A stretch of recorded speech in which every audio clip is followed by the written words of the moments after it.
L'information principale à cette heure concerne les négociations entre les États-Unis et l'Iran et ce qu'il faudra pour que les deux pays parviennent à un accord. Alors que la question reste en suspens, le président Trump a ajouté une nouvelle réserve il y a seulement quelques heures. Il y a peu, Trump a publié un long message sur Truth Social. Il y aborde plusieurs points, mais celui qui retient vraiment l'attention, c'est une nouvelle condition. Trump affirme qu'une fois la guerre avec l'Iran terminée, il souhaite que davantage de pays reconnaissent Israël et rejoignent officiellement les accords d'Abraham.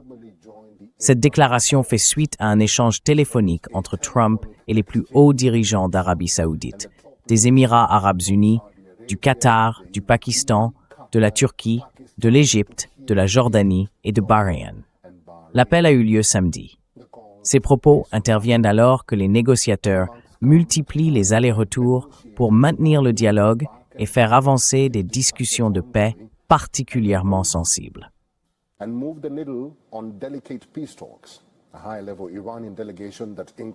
Une délégation iranienne de haut niveau, comprenant le principal négociateur du pays et le gouverneur de la Banque centrale, est actuellement à Doha, la capitale du Qatar, pour discuter d'un accord avec les États-Unis et de la libération de fonds gelés. Cette délégation comprend également le président du Parlement iranien, Mohammad Bagher, et le ministre des Affaires étrangères, Abbas Araghchi. Dans ce contexte, le porte-parole du ministère iranien des Affaires étrangères, Ismail Bagher, a déclaré que Téhéran et Washington étaient parvenus à des conclusions sur plusieurs points en discussion. Mais il a précisé qu'un accord final restait encore loin d'être conclu. Concernant la question des droits de passage dans le détroit d'Ormuz, Téhéran affirme qu'il perçoit des frais pour les services de navigation rendus aux navires qui traversent cette voie maritime stratégique, plutôt que d'imposer un péage.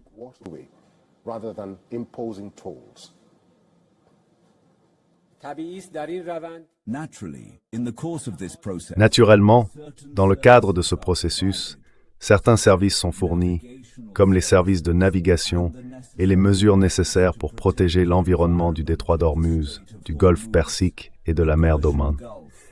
Ces services entraînent des coûts qu'il faut bien récupérer, mais il ne faut pas les qualifier de péages ou de taxes.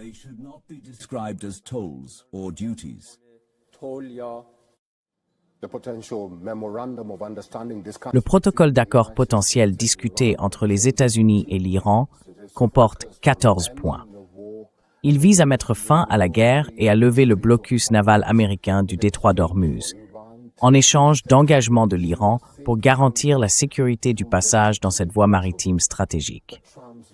Mais la dernière annonce de Trump remet la balle non seulement dans le camp de l'Iran, mais aussi dans celui de tous les autres pays qu'il a explicitement cités dans sa démarche pour les accords d'Abraham.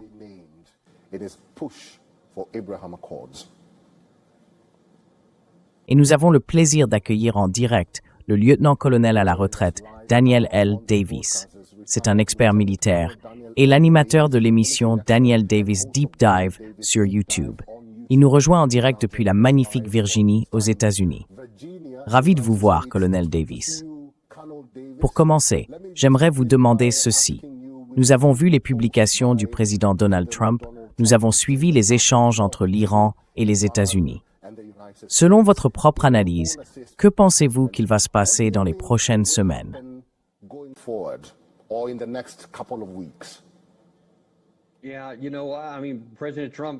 Oui, vous savez, le président Trump parle toujours comme si un accord était juste au coin de la rue. Samedi, par exemple, il disait « Oui, c'est bon, tout est pratiquement réglé, j'aurai très bientôt les détails. » Et bien sûr, aucun détail n'a jamais été donné, parce qu'en réalité, on n'est pas du tout proche d'un accord. C'était évident dès le départ. Et le président Trump continue de dire ça. Sans doute pour donner un peu d'espoir et d'optimisme, je ne sais pas, au marché ou à ses partisans. Ce n'est pas très clair, mais on voit bien que du côté iranien, ils ne suivent pas du tout cette logique.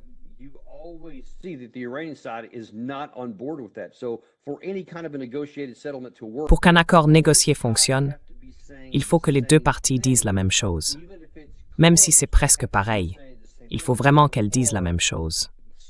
Jusqu'ici, certains points se ressemblent, comme on l'a vu hier avec le porte-parole du ministère des Affaires étrangères.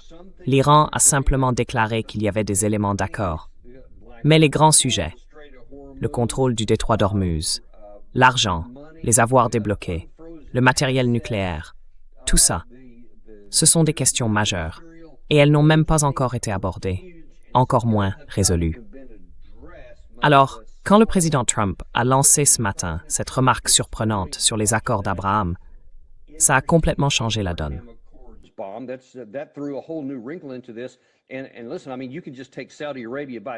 Écoutez, prenons simplement l'exemple de l'Arabie saoudite.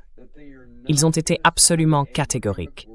Ils ne signeront pas les accords d'Abraham tant que le peuple palestinien, à Gaza et en Cisjordanie, n'aura pas son propre pays et ses libertés. Et ils disent qu'ils ne céderont pas là-dessus. Donc, ce n'est pas parce que le président Trump publie quelque chose sur Truth Social qu'ils vont changer d'avis sur ce qu'ils défendent depuis son premier mandat.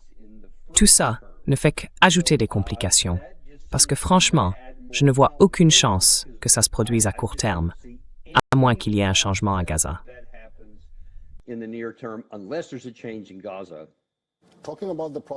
En parlant des perspectives, il y a eu des signes montrant que les États-Unis et l'Iran voudraient prolonger le cessez-le-feu de 60 jours. Vous en avez entendu parler. Quelle est votre réaction à cela?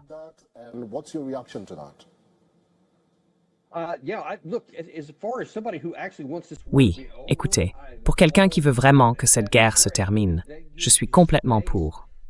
C'est très bien, parce que ça permet d'avoir un peu d'espace pour négocier sans être sous pression.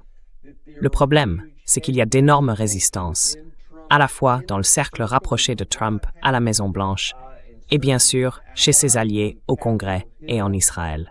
Ils sont farouchement opposés à tout ça. Ils ne veulent pas de cessez-le-feu, pas de trêve, pas d'accord négocié. Ils veulent simplement que le camp iranien soit détruit. Et ils le disent clairement sur les réseaux sociaux, dans les interviews télévisées, en suppliant presque le président de ne surtout pas conclure d'accord.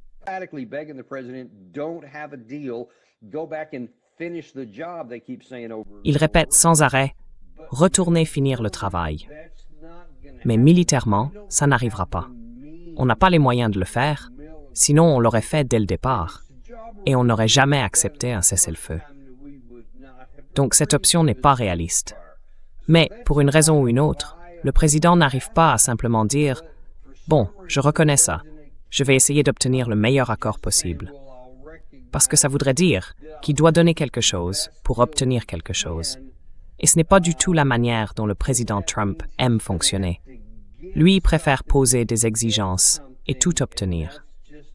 Mais à un moment, il va falloir céder sur quelque chose, parce que cette approche-là, ici, ne marchera pas. Très bien. Daniel Davis, nous allons devoir nous arrêter là. Merci beaucoup pour vos analyses et pour avoir pris le temps de nous parler aujourd'hui. Merci.